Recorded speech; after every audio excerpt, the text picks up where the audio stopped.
before this land was called Australia, before it appeared on any map, before borders, flags, or nations, there were people here. Not for hundreds of years, not for thousands, but for tens of thousands of years. Longer than the pyramids of Egypt, longer than Stonehenge, longer than the Roman Empire. In fact, when the pyramids were being built, the culture here was already ancient. They did not build cities of stone. They did not raise monuments to kings. They did not write their stories in books. Instead, they carved memory into the land itself. And the land remembered. If you stand in the Australian desert at dawn, before the sun burns away the cold, you might feel it. A strange stillness. A silence that does not feel empty. It feels patient. As if the ground beneath your feet has been watching, listening, waiting for a very long time. Modern science tells us that humans arrived on this continent at least 65,000 years ago. Some recent discoveries suggest it could be 80,000. But for the people who have lived here since that time, this was never an arrival. There was no moment of discovery. No claiming of land. No first flag placed in the soil. They did not find this place. They belonged to it. But the Australia they belonged to was not the Australia we see today. It was a land of monsters. When the first ancestors walked these plains, they entered a world that looked like a nightmare. This was the era of Megafauna.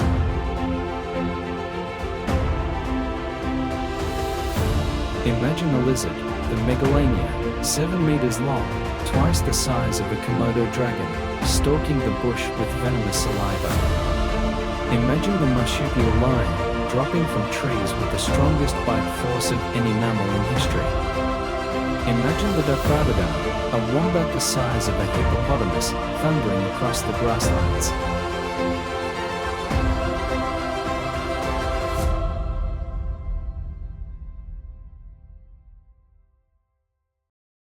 The first Australians were not just inhabitants, they were survivalists of the highest order.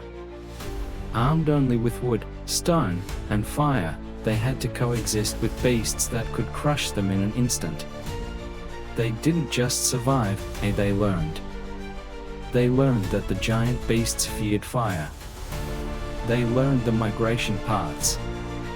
They invented the Woomera, a spear thrower that used leverage to pierce thick hides from a safe distance.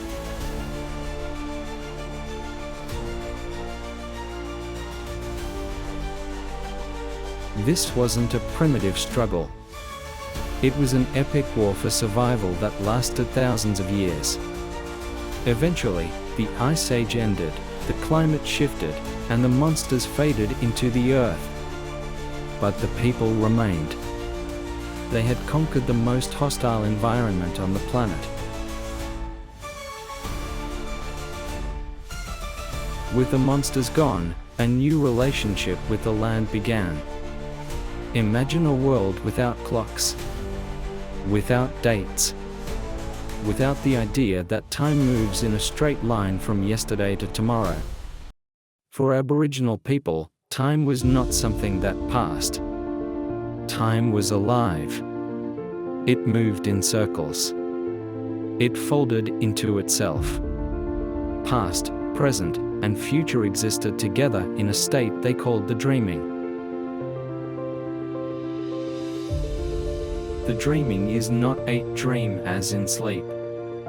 It is a deeper layer of reality. It explains how ancestral beings traveled across the emptiness. They shaped rivers with their footsteps. They carved mountains with their bodies. When their work was done, they did not leave. They became the landscape. That rock is not just a rock, it is an ancestor. That river is not just water, it is a story.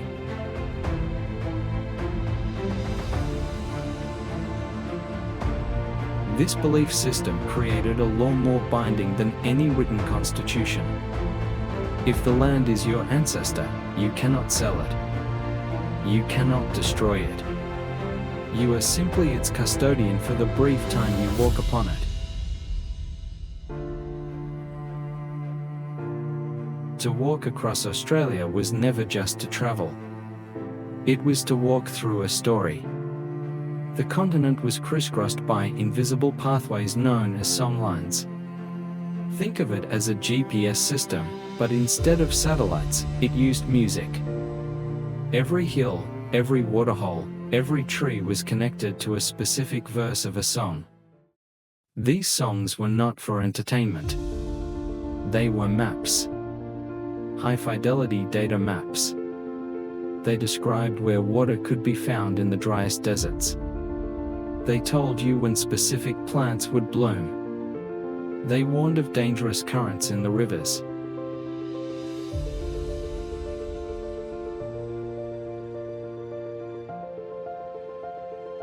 There is an old story.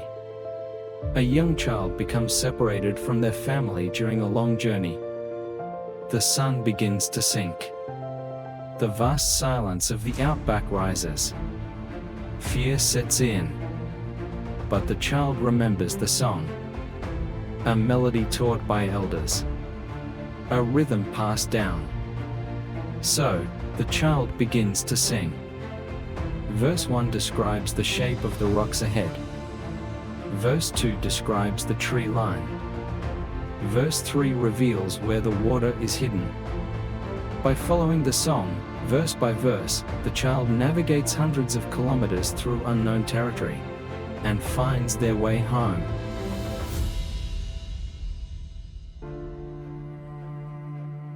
To outsiders, this sounds like magic. To the people who lived it, this was knowledge. A library of information kept not on paper, but in the human voice. For centuries, the world thought Aboriginal people were merely hunter-gatherers, wandering aimlessly in search of food. We were wrong. They were not wanderers. They were engineers. They realized that in this harsh climate, waiting for nature to provide was a death sentence. So, they negotiated with nature. Their tool was fire. They used fire stick farming, small, controlled burns to clear the undergrowth. This wasn't destruction, it was renewal. The fire encouraged fresh green grass to grow, which attracted kangaroos and wallabies for hunting. It prevented massive wildfires by clearing the fuel load.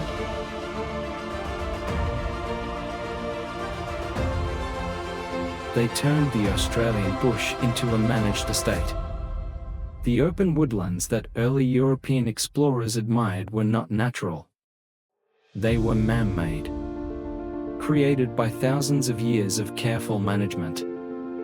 Then, something unfamiliar appeared on the horizon. Large wooden shapes. White fabric catching the wind. Ships. The newcomers saw a land without fences, without stone houses, and made a fatal assumption. They saw the land as Terra Nullius, land belonging to no one. They did not hear the songs. They did not see the engineering. They did not feel the dreaming.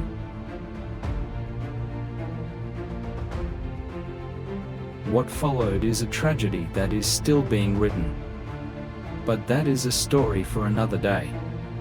Today, we honor what came before. We honor the resilience.